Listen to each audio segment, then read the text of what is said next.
갑자기 내게 나타나준 너 난 아무 말도 할 수가 없었지 첫눈에 반한다는 이야기가 널 보는 순간 이해가 됐어 매번 야야야야야 불러 널 야야야야 내 맘을 고백하려고 타이밍만 보는 나 그런 나를 넌 보며 왜 그러냐고 묻네 너 때문에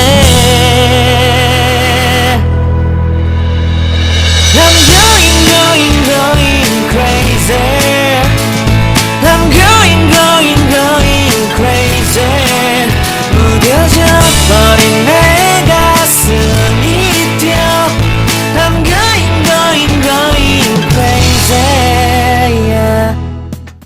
Assalamualaikum friends. இந்த வீடியோல இப்போ நீங்க கேட்ட மாதிரியான AD ஆடியோ சாங் கைன்மாஸ்டர்ல எப்படி எடிட் பண்றதுன்னு தான் பார்க்க போறோம். நீங்க ஒரு video editor or WhatsApp status கிரியேட்டரா இருந்தீங்கன்னா இந்த வீடியோ உங்களுக்கு கண்டிப்பா யூஸ்ஃபுல்லா இருக்கும். வீடியோ ஸ்கிப் பண்ணாம கடைசி வரையும் பாருங்க. and நீங்க நம்ம சேனலை வந்து subscribe பண்ணலனா subscribe பண்ணிட்டு கூடவே அந்த பெல் ஐகானை கிளிக் பண்ணிக்கோங்க. and guys, this is MD Asik and welcome to my channel MD Reads.